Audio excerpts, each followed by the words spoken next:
The Merchant and the Jinn. Long, long ago there lived a merchant in a certain town. He was honest and he was prosperous. One day, on his way to a distant city, he sat down under a tree for rest. There were some date fruits in his bag. He ate them.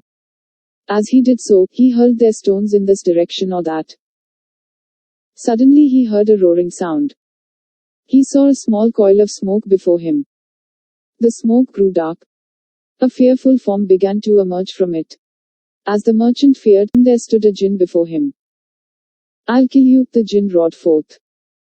"Why, good jinn, can't we be friends?" asked the merchant, gathering courage. "You struck my infant son dead by your date stone," said the jinn. "I'm awfully sorry, jinn, but I did not do such a thing knowingly. Your jinns generally remain invisible to human beings. I would have never aimed my stone at your son," explained the merchant. "No excuse would satisfy me. I'll be satisfied only by killing you," said the jinn. The merchant understood that the jinn was in no mood to listen to him. He said, "If you must kill me, then just allow me a few days to settle my things at home.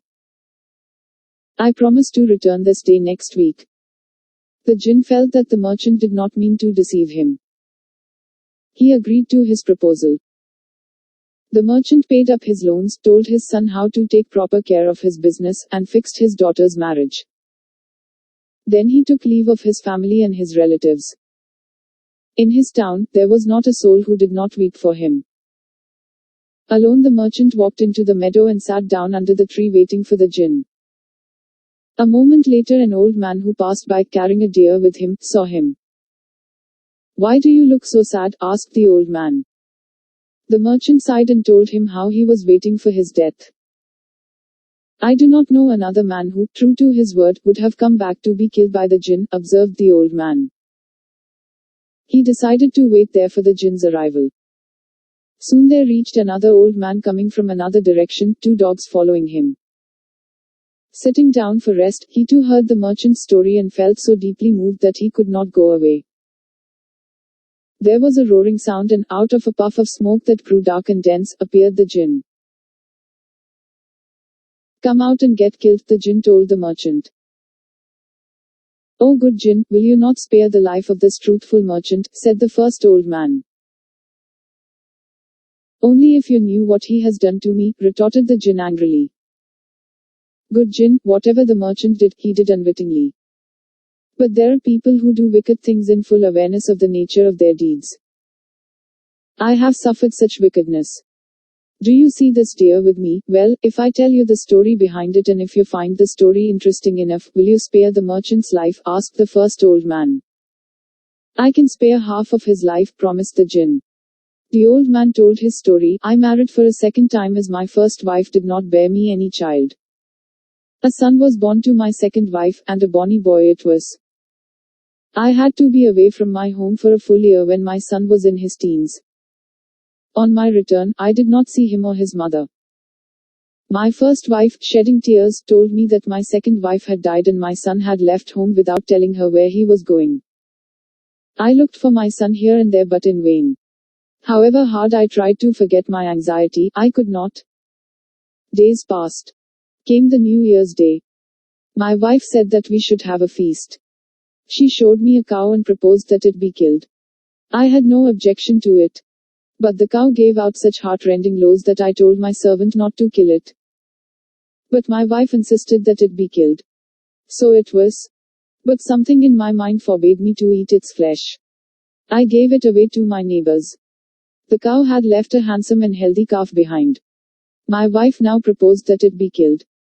But when it was being dragged out of the cowshed, it broke away from the servant's hold and, coming to me, nudged me affectionately with its tender head and licked my hand. I cannot stand the sight of it being killed. Lead it away to your home and kill it there, I told my servant. In the evening the servant met me. He was excited. He requested me to follow him, which I did. The calf was inside his room. His daughter was fondling it. "Who do you think this calf is?" asked my servant. I was intrigued by his question. He explained, "Sir, this is none but your lost son. Your first wife, this boy's stepmother, did this to your boy when you were away, thanks to her knowledge of black magic. It has so happened that my daughter knows the same science and she could recognize your son in this. I stood stunned. Surprise and joy kept me speechless for a long time. My child, can you change the scarf into my son? If you can, I'll make you his wife. I can. I should also be happy to marry your son. But you must allow me to change your first wife into an animal. If I don't, she will do even greater mischief to me, said the girl. I agreed to the condition. She brought a little water and, muttering certain magic formula, sprinkled it on the calf. Lo and behold, the calf changed into my son. I embraced him and wept with joy. Where is your mother? I asked him. Oh, father, who do you think was killed while you looked on yourself? That cow was my mother, he said. You can imagine my agony. However, I controlled myself and got the girl married to my son. Then I led them home. At the sight of my son, my first wife shrieked. Instantly my daughter-in-law cast her charm on her and she was reduced to the steer. Years have passed. Although this woman has caused me great pain, I still have compassion for her and I let her accompany me wherever I go. When the old man finished his story, the Jinn said, Your story is very interesting. As promised, I spare half of the life of the merchant. Said the second old man, O Jinn, will you spare the other half of the merchant's life if you find my story interesting enough? I will, said the Jinn. The second old man, who had been followed by 2 dogs, told his story. We were 3 brothers. With the money our father left for us, we opened 3 separate shops. My 2 elder brothers were wayward youths. They squandered away their wealth looking for vain pleasures. Soon they were no better than beggars. I gave them shelter and also a share each in my business. They did not work sincerely, but I did not mind that. Years passed.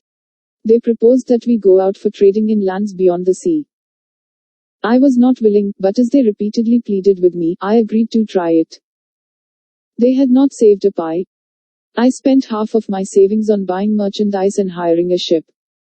I promised to share my profit with them. We sailed to a couple of ports and did very good business.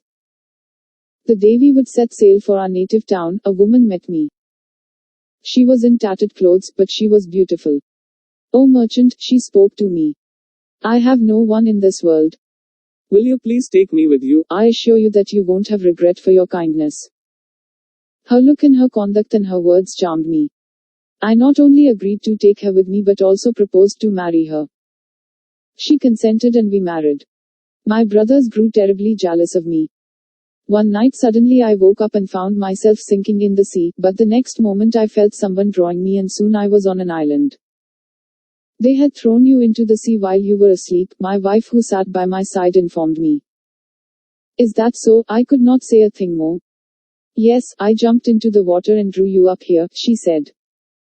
Is it not surprising that a frail woman like you should swim so well? I felt as if I was flying while you were drawing me. Since I cannot see the ship, this island must be situated far from the ship. How could you come over the waves so smoothly? I asked her. My husband, I am no human being, but a female jinn. I had a desire to lead a human life for a short time. I could see that you are a good man. That is why I married you. Do you regret marrying me? She asked me. Regret, but for you, I had drowned, I said gratefully. I will raise a storm and sink that ship. Your brothers deserve to die, she said. Please don't do any such thing. I won't be happy if they die, I said. In that case, they ought to be punished in some other fashion, said my wife. They shall be under a curse for 10 years. She turned into an eagle and, over the sea and the hills and the towns and me, carrying me on her back to my home. It was still night and nobody knew how I landed. She became a woman again. A week or so later she told me that my brothers were waiting outside the door. She also thanked me for having accepted her as my wife. Then, turning into a bird, she flew away through my window. I opened the door to meet my brothers. But where were they? I heard a mild barking and saw these 2 dogs. They moaned and in many ways showed that they indeed were my brothers, changed into dogs. I remembered my wife saying that they will remain under a curse for 10 years. I have looked after them well. I keep them always with me lest others would misbehave with them, taking them to be nothing more than dogs. The period of their curse would soon be over. They will become human beings again, better human beings, I hope. The Jinn heard the story with amazement. Then he said, "Your story is as interesting as the other ones. I spare the second half of the merchant's life too." Thus the two old men saved the merchant from death. The merchant thanked the old men and thanked the Jinn and returned home, to the great joy of his family and friends. Thanks for listening. Please do like, share and subscribe to our channel.